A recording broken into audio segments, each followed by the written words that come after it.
வணக்கம். வணக்கம் வணக்கம். நல்லா இருக்கீங்களா? நல்லா இருக்குங்க. சரிங்க பிரதர். பிரதர் இல்லை, நான் இது தப்பு ரைட்டு கம்பெனி இதை விஷயமானா நான் பேசல பிரதர். ஒரே ஒரு சின்ன கிளாரிஃபிகேஷன் தானுங்க. இப்போ உங்களை பொறுத்தளவில் மைவிஸ்ரீ பார்த்தீங்கன்னா உங்களுக்கு அமௌண்ட் எடுத்துட்டு போயிடுவாங்கன்றதான் எல்லாத்தையும் அலாட் பண்ணிருக்கீங்க. கரெக்டுங்களா? கரெக்டுங்களா? ஆமாம். அதுதானே பிரதர்? ஆமாம். அது சரியான கம்பெனி இல்லை. உங்கள்ட்ட அமௌண்ட் வாங்கிட்டு எடுத்துட்டு போயிடுவாங்க. அமௌண்ட் எடுத்துட்டு இதுக்கப்புறம் அவங்க போக முடியாது. கேஸ் நடக்கிறதுல இருந்தே மக்களை ஏமாத்திடுவாங்கன்னா பணம் எடுக்கிறது தானுங்க. இல்ல இல்ல, அதாவதுங்க ஒரு மோசடி. இப்ப நீங்க ஒரு டார்கெட் பிக்ஸ் பண்றீங்க, ஓகேங்களா? அந்த டார்கெட் பிரகாரம் அது நடந்து போயிருந்தா, உதாரணத்துக்கு ஆருத்ரா, ஹிஜாவோ, இதெல்லாம் பாத்தீங்கன்னா அவங்க வைண்ட் அப் ஆனதுக்கு அப்புறம் தான் வெளியே தெரிய வந்தது. அதுக்கு முன்னாடி அந்த நிறுவனம் இருக்குன்னு தெரியும். அவங்க இந்த மாதிரி பண்ணிட்டாங்க அப்படிங்கிறது இனி ஃபியூச்சர்ல ஓடிடுவாங்க. அதாவது அமௌண்ட் எடுத்துட்டு இதுக்கப்புறம் அவங்க ஓடவும் முடியாது, ஒளியவே முடியாது. இதுக்கப்புறம் இல்லைங்க, இதுக்கப்புறம் அவங்க பாத்தீங்கன்னா இந்த நிறுவனம் 100% மோசடி நிறுவனம். மோசடி நிறுவனம், அதாவது மக்களை ஏமாற்ற நிறுவனம். கரெக்டுங்களா? மோசடி நிறுவனம் என்ன? அதான் ஏமாற்ற நிறுவனம் சொல்றீங்க. சரிங்களா பிரதர்? இப்ப ஏமாத்தாங்க நமக்கு இந்த அமௌண்ட் பாத்துருக்கீங்க. புரியல. 2190 ரூபாய் ரிட்டர்ன் டோட்டலா 2000 கோடி வாங்கிட்டு 2190 கோடி பாத்தீங்கன்னா மக்களுக்கே இருக்காங்க. சோ என்ன பண்ணலன்னா அவங்க நீங்க என்ன எவ்வளவு பண்ணிருந்தாங்கன்னா நீங்க மோசடி சொல்லி சொல்லுவீங்க. சரி, இப்போ நீங்க சொல்றீங்க இல்லையா, 2000 கோடி மக்களுக்கே திருப்பி கொடுத்தாங்கன்னு சொல்றீங்க இல்லையா? இப்படி ஒரு ஆத்தரைஸ் பாடியில போயிட்டு அவங்க நான் இந்த ரிட்டர்ன்ஸ் கொடுக்க போறேன், ஏன்னா இப்போ 1,25,260 ரூபா போடுறாங்க அப்படின்னா ஒரு நாளைக்கு 480 ரூபா நான் அவங்களுக்கு ஆடு பார்த்தா கொடுப்பேன். இப்போ இந்த ஆடு பார்க்கறதுல பாத்தீங்கன்னா நீங்க 480 ரூபா போட்டிருந்தீங்கன்னா உங்களுக்கு டைம் சேவர் கிடைக்காது. உங்களுக்கு கீழே ஒருத்தர் சேர்த்து கூட்டிட்டு வந்தீங்கன்னா உங்க டைம் சேவர் அதிகமாகும். 2 பேருங்கிறது 7 பேரா மாறிச்சு அப்படின்னா டைம் சேவர் இன்னும் அதிகமாகும். 7 பேருக்கு மேல நான் ஆளையே சேர்க்க முடியாது அப்படிங்கிற ரூல்ஸை பிக்ஸ் பண்ணிருக்கேன். விளம்பரம் பாக்குறதெல்லாம் காசு கொடுக்குறேன் அப்படின்னு சொல்ற அந்த கம்பெனி விளம்பரம் பார்த்தாதான் காசு வரும் அப்படிங்கறது உண்மை அப்படின்னா டைம் சேவர் அப்படின்னு ஒண்ணு வைக்கிறேன். ஒருத்த பணம் அதிகமா போட்டா விளம்பரமே பார்க்க வேண்டாம். அப்ப எங்க இருந்து வருமானம் வரும்? விளம்பரம் பார்க்கறதுலதான் காசு வருதுன்னு சொல்றீங்க. டைம் சேவர் ஒண்ணு கொடுத்துட்டீங்கன்னா விளம்பரமே யாரும் பார்க்க மாட்டாங்க, கம்மியா தான் பார்ப்பாங்க. 450 ரூபா வரவனுக்கு ஒரே ஒரு அவனுக்கு மட்டும் போட்டு அவனுக்கு கீழே ஆள் கொண்டுட்டு வரல அப்படின்னா அவனுக்கு டைம் டியூரேஷன் அதிகமா இருக்கும்.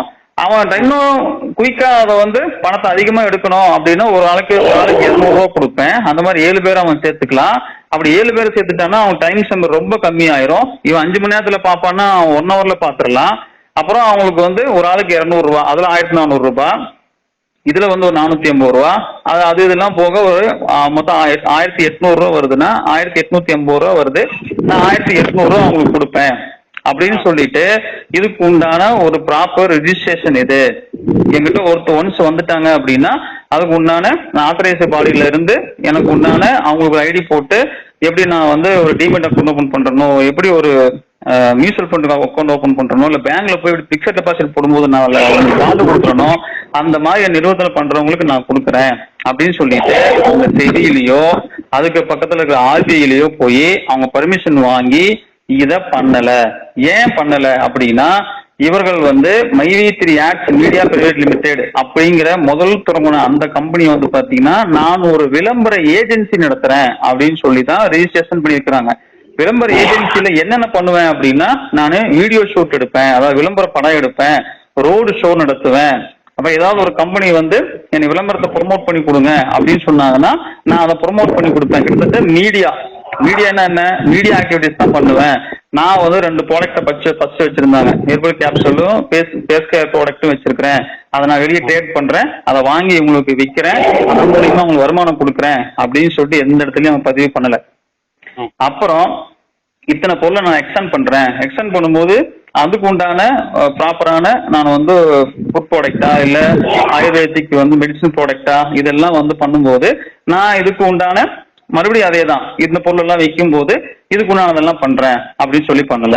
அந்த கம்பெனியில ஜிஎஸ்டி ப்ராப்பரா மெயின்டைன் பண்ணாம அந்த கம்பெனியோடைய ஜிஎஸ்டி வந்து ஜிஎஸ்டி டிபார்ட்மெண்ட் சுமோட்டோவா பிளாக் பண்ணி வச்சுட்டாங்க. ஏன் அப்படின்னா இவங்க ஆட் ஏஜென்சி கம்பெனினா அதுல 2000 கோடி 3000 கோடி எல்லாம் உள்ள பணத்தை வாங்கக்கூடாது.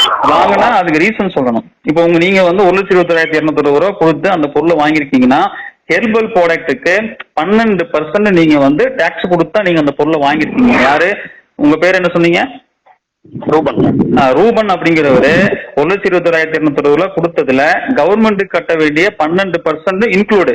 இப்போ 2,451 கோடி நீங்க மக்கள்கிட்ட வந்து அந்த பொருளை வித்து வாங்கியிருக்காங்கன்னா 2,451 கோடிக்கு இன்டூ 12% அப்படின்னா 294 கோடி அந்த சேல்ஸ் நடந்ததுக்கு கன்சியூமர் கிட்ட எண்ட் யூசருக்கு போகும்போது அவன் கொடுக்குற டாக்ஸ இவங்க கட்டணும். 60 கோடி தான் டாக்ஸ் கட்டியிருக்கிறாங்க மொத்தமாவே. அதுக்கப்புறம் இவன் இந்த பொருளை வாங்கி விற்கும் போது லாபம் வச்சு விற்பாங்கல்ல, இவங்களுடைய லாபம் ட்ரேடர் தானே, அந்த லாபம் ஒரு அந்த அவங்களுடைய நெட் ப்ராஃபிட் அவங்க வந்து எக்ஸ்பென்சிவ் வைப்பாங்க. வந்து அப்புக்கு வாடகை கொடுத்தேன், அப்புறம் வந்து சேலரி கொடுத்தேன், மற்ற டிராவல் எக்ஸ்பென்சிவ் பண்ணேன், படா தோஸ்து வண்டி வாங்கினேன், இது எல்லாம் எக்ஸ்பென்சிவ் போக நெட் ப்ராஃபிட் நிக்குது பாத்தீங்களா? அந்த நெட் ப்ராஃபிட்டுக்கு பார்ட்னர்ஷிப் கம்பெனியா இருந்தா 30% கட்டணும். 30% கணக்கு போட்டு அவங்க எவ்வளவு ப்ராஃபிட் காமிச்சிருக்காங்களோ அந்த நெட் ப்ராஃபிட்டுக்கு உண்டான அமௌண்ட்டுக்கு அதுக்கு ஜிஎஸ்டி கட்டணும். அப்ப அது ரெண்டையும் கூட்டணும் அப்படின்னா அது எங்கேயோ போகுது. ஆனா அவங்க 60% தான் ஜிஎஸ்டி கட்டியிருக்கிறாங்க. அதாவது 60 கோடி தான் ஜிஎஸ்டி கட்டியிருக்கிறாங்க. அப்போ ஒரு முறையான ஒரு வரவு செலவு பண்ணல. நீங்க இப்போ வந்து ரிலையன்ஸ் இவங்க எல்லாம் எத்தனாயிரம் கோடி டர்ன் ஓவர் பண்றாங்க. அவங்க எல்லாம் வந்து பாத்தீங்கன்னா ரிலையன்ஸ் அப்படிங்கிற பேர்லயே வங்கி கணக்கு துவங்கி அதுலயே நீங்க வந்து கார்பரேட் அக்கௌண்ட்ல போயிட்டு இதுல 69 லட்சம் பேருக்கு பேமெண்ட் பண்றது இல்ல 60 கோடி பேருக்கு பேமெண்ட் பண்றதுனால கார்பரேட் அக்கௌண்ட்ல உங்களுக்கு பேங்க்ல வசதி கண்டிப்பா பண்ணி கொடுத்துருவாங்க. அது ஒரு பெரிய விஷயம் கிடையாது. ஆனா ஒவ்வொரு அக்கௌண்டா பல அக்கௌண்ட்டை ஓபன் பண்ணி அந்த அக்கௌண்ட்ல இருந்து மாத்தி மாத்தி மாத்தி மாத்தி இப்போ 74 பேரை இதுல வந்து சேர்த்திருக்கிறாங்க. 74 பேங்க் அக்கௌண்ட் பக்கம் 84 பேங்க் அக்கௌண்ட் பக்கம் இருக்கு. 74 பேருடைய பேங்க் அக்கௌண்ட் வந்து ஆரம்பிச்சிருக்கிறாங்க. 70க்கும் மேற்பட்டவர்களுடைய தனிப்பட்ட வந்து ஜிஎஸ்டி இப்போ வந்து மைவித்திரி ஆக்ட் அப்படிங்கிற பேர்ல இவங்க வந்து பணத்தை வாங்கி பணத்தை வரவு செலவு பண்ணாங்கன்னா இந்த கம்பெனியோடைய டர்ன் ஓவர் எங்கேயோ 2,451 கோடி டர்ன் ஓவருங்கிறது இந்த இந்தியாவில் எவ்வளவு பெரிய என்டர்பிரனரா அவர் இருப்பார், ஒரு பிசினஸ் மேனா இருப்பாரு. ஆனா எல்லாமே ஒரு 100 கோடிக்கு மேல ஒரு அக்கௌண்ட்ல டர்ன் ஓவர் போச்சுன்னா செபி இம்மிடியட்டா அவங்க உள்ள வந்துடும். 100 கோடிக்கு உண்டான அந்த டிரான்சாக்சனை கிராஸ் பண்ணும் போது அவங்க செபியில போய் பெர்மிஷன் வாங்கணும். அவங்க கரெக்டா பண்ணலன்னா ஆர்பிஐ ஒன்னு அந்த அக்கௌண்ட் பிளாக் பண்ணும். அப்போ 100 கோடிக்குள்ள மட்டுமே ஒரு அக்கௌண்ட் டிரான்சாக்சன் பண்ணிட்டு அந்த அக்கௌண்ட் விடுத்து அடுத்த அக்கௌண்ட் ஓபன் பண்றது. இப்படியே மாத்தி மாத்தி மாத்தி மாத்தி வந்து டிரான்சாக்சன் பண்ணி பண்ணி பண்ணி பண்ணி எல்லாமே மால் பிராக்டிஸ். அப்போ ஒரு நிறுவனம் நான் லைஃப் லாங் கொண்டு போறேன் அப்படின்னு ஒரு இதோட இருக்கிறவங்க, இப்ப நம்ம டாட்டாவை பாருங்க எத்தனை வருஷமா இருக்காரு, மகேந்திரா எத்தனை வருஷமா இருக்காங்க, இவங்கள மாதிரி நான் ஒரு பெரிய வந்து வேர்ல்டு திரும்பி பார்க்கக்கூடிய அளவு அது உலகின் நம்பர் 1 கம்பெனியா நான் வரப்போறேன் அப்படின்னா எவ்வளவு பெரிய இன்ஃப்ராஸ்ட்ரக்சர் அவங்க மெயின்டைன் பண்ணி கரெக்டான ஆடிட்டிங் ஃபாலோ பண்ணி வரும்போது தானா உலக நாடே அவங்கள திரும்பி பார்க்கும். எல்லா பிசினஸ் மேனும் அவங்களுடைய ஷேர் வாங்குறதுக்கு முன் வருவாங்க. தானா அவங்க கம்பெனியோட க்ரோ இங்கேயும் போகும். உலகத்துல இருந்து எதோ மொழி இருந்தாலும் கூட இந்த ஷேரை வாங்கி வைப்பாங்க. அப்போ இன்னைக்கு நீங்க ஒரு 50 லட்சம் ரூபா 25 லட்சம் ரூபாய் நீங்க டிரான்சாக்சன் பண்ணக்கூடிய ஒரு கம்பெனியா இருந்தா நீங்களே போய் பிஎஸ்சியில உங்க கம்பெனியை பதிவு பண்ணி உங்களுடைய கம்பெனியுடைய ஷேரை விற்கலாம். வித்து உங்க கம்பெனி குரோ ரிலையன்ஸ் எப்படி முத குருபா அம்மானி படம் பார்த்திருப்பீங்க, குருபாய் படத்துல அவங்க எப்படி ஃபர்ஸ்ட் ஷேரை வெளியிட்டாங்க, அந்த மாதிரி ஷேரை மக்கள்கிட்ட கொண்டு போய் விட்டாங்க அப்படின்னா அந்த நிறுவனம் இவ்வளவு பெரிய டர்ன் ஒரு 3 வருஷத்துல 2,451 கோடினா அப்போ இந்த நிறுவனம் அப்படியே அடுத்த 3 வருஷத்துல 3 மடங்கு பெருசாகும், அடுத்த 3 வருஷத்துக்கு 3 மடங்கு பெருசாகும்னா இவங்க சொல்ற மாதிரி உலகின் நம்பர் 1 நிறுவனமா வரணும் அப்படின்னா அதுக்கு ஒரு இன்ஃப்ராஸ்ட்ரக்சர் எவ்வளவு இன்வெஸ்ட்மென்ட் கிரியேட் பண்ணணும் தெரியுங்களா? ஆனா இது எல்லாமே மால் பிராக்டிஸ்.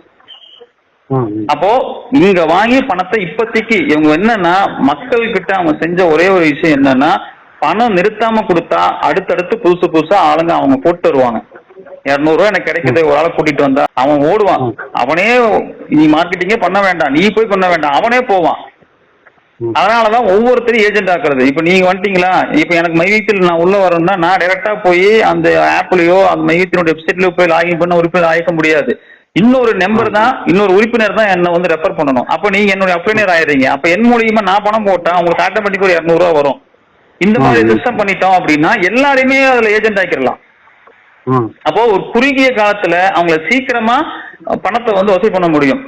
இப்ப பணத்தை வசூல் பண்ணி இந்த பணத்தை என்ன பண்ணுவாங்க? ஏற்கனவே அதான் வெறும் 196 ரூபாய் மதிப்புள்ள அந்த மாத்திரைய 1800 மடங்கு லாபம் வச்சு விற்கிறாங்க. அந்த மாத்திரையினுடைய மேனுபேக்சரிங் காஸ்ட், அவருடைய டப்பாவுடைய செலவு, அது மார்க்கெட்டிங் வந்து ஆக்சுவலா நீங்க போய் இன்னொரு இந்த ஹெர்பல் ப்ராடக்ட் மெடிசன் விற்கிற கடையில போய் இதை வாங்கினீங்கன்னா இதோடைய ரேட்டு 200 ரூபாய்க்குள்ளதான் இருக்கும்.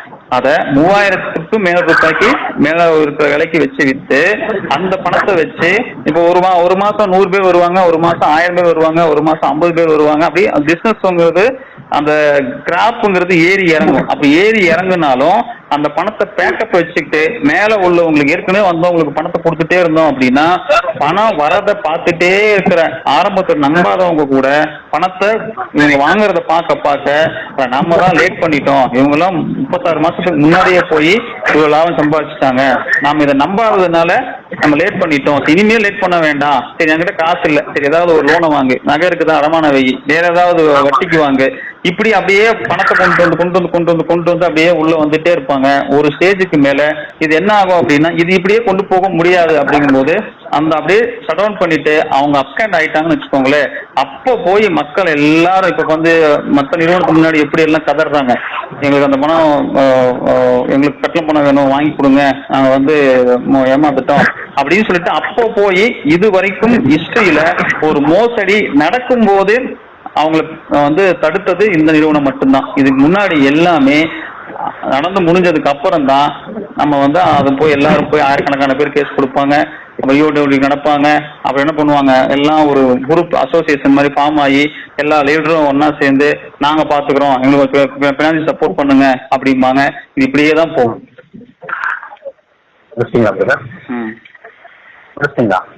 சொல்லுங்க. ஓகே, இப்போ நீங்க இப்போ எத்தனை மாசமா வீடியோ போடுறீங்க? நீங்க சொல்லுங்க, என்னன்னு சொல்லுங்க.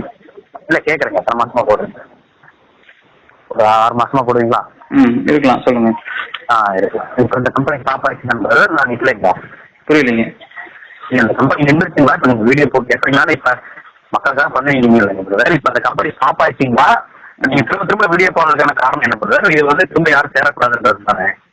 ஏங்க, அதாவது இப்போ நான் மறுபடியும் சொல்றேன், நான் வந்து இப்ப அதுக்கான பதில் சொல்றேன். என்னன்னா ஒரு 80,000 பேர் இதுல போட்டாங்க. இப்ப நீங்க போடுறது வந்து அந்த 80,000 பணத்தை எடுக்கிறதுக்காகவா? அதாவது 80,000 பேர் இதுல பாதிக்கப்பட்டிருக்கிறாங்க. 50,000 பக்கம் 1 ரூபாய் கூட பெறாம இருக்கிறாங்க. இவர்களுடைய நிலை என்ன? இல்ல பிரதர், இப்ப இவங்களோட நிலை திரும்ப இவங்களோட அமௌண்ட் வரணுன்றதுக்காக நீங்க டெய்லி வீடியோ போடுறீங்க, கரெக்டுங்களா?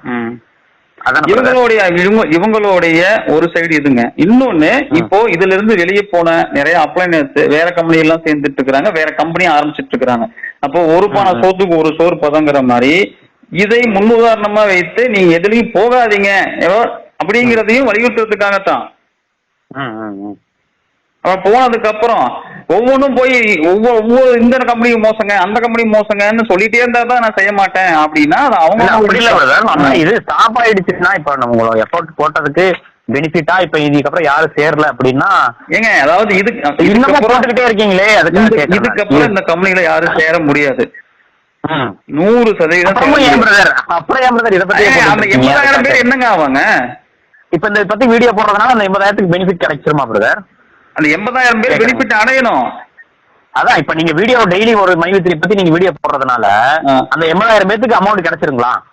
ஏங்க, அதுதான் நான் சொல்றேன். அதுக்கு தான் வழி சொல்றோம். உங்களுக்கு இதுக்கப்புறம் ஒரு பணம்னு வரதுன்னு இருந்துச்சுன்னா வியா கோர்ட்டு தான், கோர்ட்டு வழியா தான் உங்களுக்கு செட்டில்மெண்ட் நடக்கும்.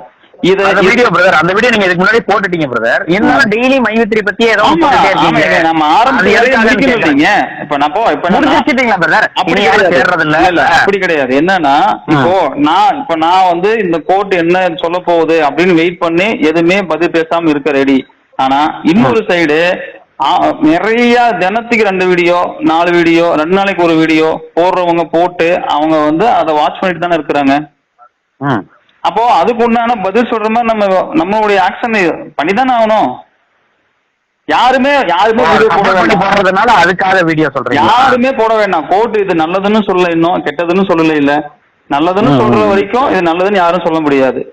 கெட்டதுன்னு சொல்ற வரைக்கும் நீ கெட்டதுன்னு சொல்ல முடியாது. என்ன கேக்குறாங்கல்ல, நான் சொல்றேன். அப்ப நல்லதுன்னு சொல்ற கோர்ட் அறிவிக்காத வரைக்கும் நீங்க எப்படி நல்லதுன்னு சொல்றீங்க? அதை 2,000 கோடி கொடுத்ததுனால அது நல்லது, பொருள் இத்தனை பொருள் வச்சிருக்கலாம் நல்லது. இவரு போய் ஓடல சரண்டர் ஆனாரு, அதனால இவர் நல்லவரு, இதெல்லாம் கோர்ட்டு சொல்ற வரைக்கும் நீங்க இதெல்லாம் பேசுறீங்க. நீங்க பேசுற வரைக்கும் அப்ப நம்ம அது பேசித்தானே ஆகணும். இல்ல அது கரெக்ட் தான் பிரதர். இப்ப என்னோட கருத்து என்னன்னா, நீங்க நல்லது சொன்ன, அதாவது பணம் போட்டிருக்க அந்த விஷயத்தினால சொல்றேன். அந்த 80,000 ஒருத்தனாவும் சொல்றேன். இப்ப நீங்க இப்ப சப்போர்ட் பண்றது அந்த 80,000 பேர்த்தோட அமௌண்ட் மீட்டுட்டு வரணுன்றதுக்காக தான் சொல்றீங்க. பட் அந்த 80,000 ஒருத்தனா எனக்கே கஷ்டமா இருக்கு பிரதர். அதாவதுங்க இங்க பாருங்க, சொல்றேன் கரெக்டுங்க. இப்போ வந்து உங்க மனநிலை இவர் அப்பவே சொன்னாரு, நாம அதை கவனிக்கலங்கிற சூழ்நிலை வரும். அப்போ நம்ம என்ன பண்றோம், இல்ல இல்ல அது வருங்க, அது வரும். அப்போ இப்ப நம்ம என்னன்னா நீங்க அப்பயே சொல்லிருந்தீங்கன்னா கூட ஏதாவது பண்ணிருக்கலாம்ல. இப்போ இது வந்து ஒரு மோசடி அப்படின்னு சொல்லிட்டு 1 வருஷமா அசோக் வந்து இதை போராடிட்டு இருக்காரு. ஓகேங்களா? எல்லாரும் கோயம்புத்தூர்ல குரூப்பா கூடுனாங்க பாத்தீங்களா? கூடுனதுக்கு அப்புறமே வந்து எல்லா சேனல்லையும் சொன்னாங்க, எல்லா யூடியூப்லயும் சொன்னாங்க. அதுக்கப்புறம் இதுல எவ்வளவு பணம் போட்டிருக்காங்க, ஏன் போடுறாங்க?